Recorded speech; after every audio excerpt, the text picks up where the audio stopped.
Alhamdulillahi Rabbil Alamin. Alhamdulillahilladzi anzala as-sakinata fi qulubil mu'minin liyazdadu imanan ma'a imanihim.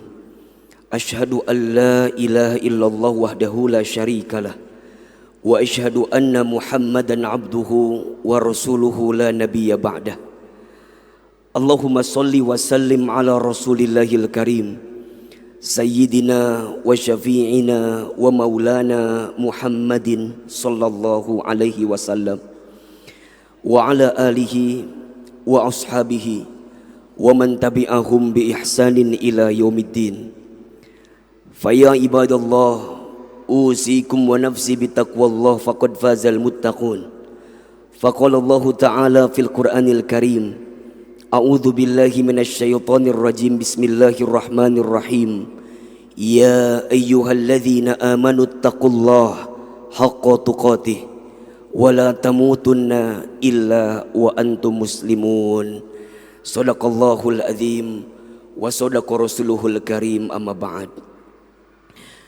Alhamdulillah, segala puji dan syukur kita panjatkan kepada Allah Subhanahu wa ta'ala yang pada kesempatan hari Jumat ini Allah lembutkan hati kita, Allah ringankan langkah kita, Allah berikan kesempatan kepada kita untuk menunaikan sholat Jumat berjamaah. Semoga setiap langkah kita menuju ke masjid ini menjadi wasilah Allah hapuskan setiap dosa-dosa kita. Dan kita berharap kepada Allah, semoga dengan sholat Jumat yang kita tunaikan kali ini, Allah angkat derajat kehidupan kita, Allah muliakan siapapun di antara kita. Dan jika ada di antara hadirin sekalian yang sedang punya masalah, sedang punya persoalan, semoga Allah tunjukkan jalan keluar terbaik atas setiap persoalan yang sedang kita hadapi. Dalam kesempatan khutbah Jumat kali ini, khatib berwasiat khusus untuk diri khatib pribadi dan umumnya untuk jamaah sekalian, agar kita senantiasa terus menerus untuk meningkatkan keimanan dan ketakwaan kita kepada Allah Subhanahu wa ta'ala. Karena sungguh, siapa orang yang paling mulia di hadapan Allah? Ternyata yang paling mulia bukan orang yang paling kaya hartanya, yang paling mulia bukan orang yang paling tinggi jabatannya, yang paling mulia bukan orang yang paling terkenal namanya, tapi yang paling mulia di hadapan Allah adalah dia yang paling bertakwa dalam kehidupannya. Sebagaimana Allah berfirman, a'udzubillahi minasyaitonir rajim, inna akramakum indallahi atqakum. Sesungguhnya yang paling mulia di antara kamu sekalian adalah orang yang bertakwa dalam kehidupan. Semoga setelah sholat Jumat kali ini kita menjadi pribadi yang semakin bertakwa di hadapan Allah Subhanahu wa ta'ala, sehingga pada akhirnya kelak saat kita kembali kepada Allah, kita membawa bekal ketakwaan kita sebagai bekal terbaik untuk berjumpa dengan Allah Subhanahu wa ta'ala. Amin ya rabbal alamin. Hadirin jamaah salat Jumat yang dicintai Allah Subhanahu wa ta'ala, setiap kita pasti ingin hidupnya selamat.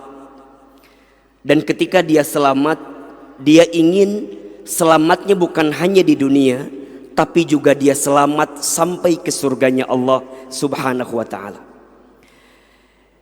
Diriwayatkan dalam hadis riwayat At-Tirmidzi dari sahabat mulia Abdullah bin Salam radhiyallahu an, ada 4 sikap atau ada 4 amalan yang akan membuat kita masuk ke dalam surga dengan selamat. Ada 4 amalan, ada 4 sikap yang jika kita lakukan dengan izin Allah akan mengantarkan kita masuk surga dengan selamat. Apa di antara 4 sikap itu? Yang pertama, kata Nabi, afsus salam, tebarkan salam. Jadilah orang yang senantiasa menghadirkan keselamatan kepada siapapun. Lisannya terjaga, pikirannya baik sangka, tidak sinis, tidak pesimis, tidak suka memponis. Kenapa? Iya, karena kehadirannya menjadi sumber keselamatan bagi siapapun. Ketika dia menatap setiap orang, dia menatap dengan penuh rahmat kasih sayang. Ketika dia bergaul dalam kehidupan, maka dia pastikan dirinya menjadi sumber keselamatan bagi orang lain. Ketika dia bicara, sangat hati-hati. Kenapa? Karena khawatir menyinggung perasaan orang lain. Ketika dia bersikap, sikapnya sangat hati-hati. Kenapa? Karena dia khawatir dari sikapnya menyinggung perasaan orang lain. Maka hadirin yang dirahmati Allah Subhanahu wa taala, kata Nabi ada satu golongan yang disebut dengan muflis. Apa itu muflis? Muflis itu artinya orang yang bangkrut. Siapa orang yang bangkrut itu? Ternyata orang yang bangkrut itu adalah dia yang ketika hari kiamat dia membawa pahala sholatnya, membawa pahala puasanya, membawa pahala baca Qur'annya, tapi di saat yang bersamaan ada orang yang mengadu kepada Allah tentang apa? Kezolimannya. Tentang apa? Kesalahannya. Tentang apa? Dia pernah bermuamalah tapi kemudian menipu orang lain. Dia pernah bermasyarakat tapi bicaranya menyinggung orang lain. Maka apa yang terjadi? Orang ini mengadu kepada Allah. Ya Allah, terima pahala puasanya, terima pahala sholatnya, terima pahala baca Qur'annya. Iya, tapi berikan kepada saya. Kenapa? Karena selama hidup dia pernah menyakiti hati saya. Selama hidup dia pernah menyinggung perasaan saya. Sampai apa yang terjadi? Semua pahala kebaikannya diberikan kepada orang yang dizoliminya. Kalau habis pahalanya, apa yang terjadi? Maka dosa orang yang dizoliminya tadi dipindahkan kepada orang yang menzoliminya. Pentingnya kita afsus salam, tebarkan keselamatan kepada siapapun. Saat bertetangga, jadilah tetangga yang menyelamatkan orang lain. Saat kita di perusahaan menjadi atasan, jadilah pemimpin yang menyelamatkan anak-anak di bawah kita. Saat kita berada di bawah, jadilah seorang karyawan yang menyelamatkan pimpinannya, saling menyelamatkan di antaranya. Dan itulah sosok muslim yang baik. Seorang muslim yang baik itu keberadaannya memberikan keselamatan kepada siapapun. Dan Nabi memerintahkan kepada kita, jika ingin masuk surga dengan selamat, afsus salam, tebarkan salam. Yang kedua, wa'at'imut ta'am, dan berilah makan. Allahu Akbar. Pribadi yang gemar memberi, gemar berbagi, maka dia akan dimuliakan dalam hidupnya. Ternyata sedekah itu meringankan sakaratul maut. Sedekah itu melapangkan alam kubur. Sedekah itu menerangi cahaya kubur. Bahkan disebutkan dalam Al-Quran, berapa banyak orang yang sudah mati minta dihidupkan kembali kepada Allah. Apa permintaannya? Fa'asaddaqa wa akun minas solihin. Ya Allah, hidupkan aku walaupun sebentar saja. Maka apa permintaannya? Aku akan menjadi orang yang ahli sedekah dan menjadi orang yang soleh dalam kehidupan. Maka orang yang ahli sedekah memberi makan kepada orang, wallahu fi aunil abdi maka al abdu fi auni akhihi. Allah akan menolong hambanya selama hambanya menolong saudaranya. Maka ada filosofi hidup yang sangat bagus sekali. Terima kasih. Apa maknanya? Ternyata seberapa banyak yang ingin kita terima tergantung yang kita kasih. Ingin ditambah apa yang kita terima, tambah yang kita kasih. Ingin ditambah apa yang kita dapatkan, tambah yang kita kasih. Dan apa kata Nabi? Ma naqasat shadaqatun min mal. Tidak akan pernah berkurang harta yang disedekahkan. Justru semakin kita bersedekah, semakin Allah tambahkan. Kenapa? Karena keutamaan sedekah yang dihadirkan.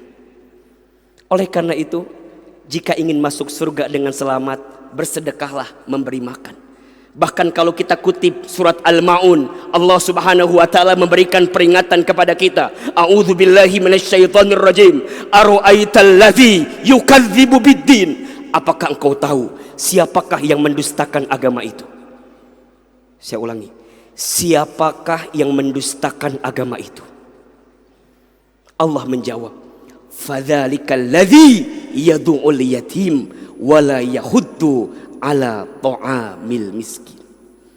Orang yang mendustakan agama itu adalah orang yang tidak peduli kepada anak yatim dan orang yang tidak mau memberi kepada fakir dan miskin. Maka hadirin sekalian, jika ada fakir miskin di antara kita, ada orang yang sulit di antara kita, bantulah mereka. Kenapa? Karena ketika kita memberi kepada mereka, Allah muliakan kehidupan kita. Yang ketiga, wasilul arham, sambungkan silaturahmi, sambungkan kasih sayang. Jangan banyak menghabiskan waktu untuk bertengkar. Jangan banyak menghabiskan waktu untuk bermusuhan. Nabi SAW memberikan satu kabar gembira kepada kita, orang yang punya kasih sayang dalam hatinya. Apa kata Nabi? Irhamu man fil ardi yarhamukum man fis sama. Cintailah yang ada di bumi, maka yang di langit akan mencintai. Kalau ada orang yang berbuat salah, benci kesalahannya, jangan benci orangnya. Kalau ada orang yang berbuat maksiat, benci maksiatnya, jangan benci orangnya. Kenapa? Kalau di hati kita tidak ada kebencian kepada orangnya, maka akan ada doa yang kita panjatkan kebaikan untuk dirinya. Maka orang yang senantiasa menyambungkan silaturahmi, bahkan kemudian dia orang yang menebar kasih sayang, bahkan ketika disakiti pun dia berani memaafkan, mau memaafkan, bisa memaafkan. Maka tolong catat ini. Barang siapa yang ingin dibangunkan istana di surga, lakukan 3 hal ini. 1, falyafu amman dolamaka, maafkan orang yang menyakitimu. 2, wal yu'ti man haramaka, memberilah kepada orang yang tidak memberi kepadamu. Dan yang ketiga, wal yasil man qata'aka, sambungkanlah silaturahmi dengan orang yang pernah memutuskannya dengan dirimu. Maka mohon maaf hadirin, jika siang ini ada yang sedang bermusuhan, jika siang ini ada yang sedang bertikai, sepulang dari sini belajar mendamaikan semua itu. Karena sungguh orang yang menghabiskan usianya dengan bermusuhan dalam hidupnya, dia akan jauh dari rahmat kasih sayang Allah Subhanahu wa taala. Inna rahmatallah qaribun minal muhsinin. Sesungguhnya rahmat kasih sayang Allah itu sangat dekat dengan orang yang senantiasa berbuat baik. Maka jika ingin masuk surga dengan selamat, wasilul arham, sambungkan silaturahmi. Dan yang keempat, wasollu billail wan nasu niyam, solatlah di waktu malam ketika banyak orang tertidur. Tadkhulul jannata bisalam, niscaya engkau akan masuk surga dengan selamat. Hadirin yang dirahmati Allah, jika ada di antara kita yang sedang sulit, sholat tahajudlah. Jika ada di antara kita yang sedang susah, sholat tahajudlah. Jika ada di antara kita yang sedang punya keinginan, punya harapan, sholat tahajudlah. Kenapa? Iya, karena sholat tahajud itu sholat yang akan mengantarkan kemuliaan kepada setiap orang. Surat Al-Isra ayat 79, Allah berfirman, a'udzubillahi minasyaitonir rajim, wa minal laili, dan di waktu sebagian malam, fatahajjad bihi, maka bangunlah, dirikan salat tahajud, nafilatan laka, niscaya itu akan Allah tambahkan untuk dirimu. Apa? Asa ayyab asaka rabbuka maqamam mahmuda, Allah akan mengangkat orang yang ahli tahajud tadi maqamam mahmuda, ke tempat yang paling mulia. Di setiap sepertiga malam Allah turun ke muka bumi, kemudian Allah mengunjungi hambanya. Allah melihat mana hambaku yang sholat tahajud. Jika mereka banyak dosa, Mereka minta ampun kepada Allah, maka Allah ampuni dosanya. Jika mereka sedang sulit, mereka minta kepada Allah, ya Allah, berikan kemudahan di balik kesulitanku, maka Allah mudahkan kesulitannya. Siapa yang punya harapan, punya keinginan bangun sholat tahajud, maka Allah akan ringankan, lapangkan apa yang menjadi kemudahan dalam hidupnya. 4 amalan yang akan mengantarkan kita masuk surga dengan selamat. Kalau masuk surga aja selamat, apalagi di dunia. 1. Afsus salam, tebarkan salam. 2. Wa'at'imut ta'am, berilah makan. Wasilul arham, sambungkan silaturahmi. Wasullu billail wan nasu niyam, salatlah di waktu malam, di saat banyak orang tertidur. Barakallahu li wa lakum fil Qur'anil Karim. Wa nafa'ani wa iyyakum bima fihi minal ayati wa dzikril hakim.